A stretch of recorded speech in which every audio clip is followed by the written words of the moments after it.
इसके mobile number 9078427534। जलवा है हमारा।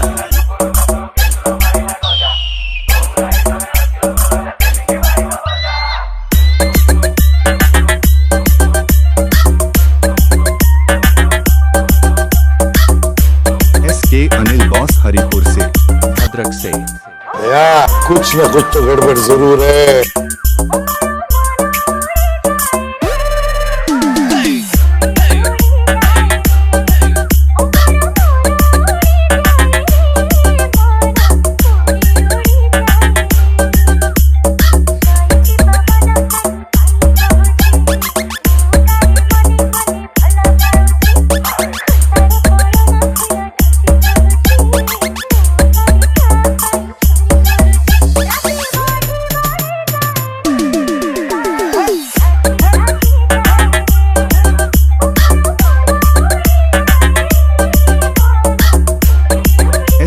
अनिल बॉस हरिपुर से, भद्रक से। ये क्या है?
इसके मोबाइल नंबर 9078427534।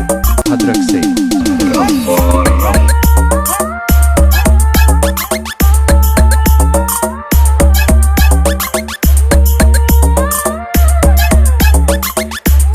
इसके अनिल बॉस हरिपुर से।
हरिपुर मलिक साई।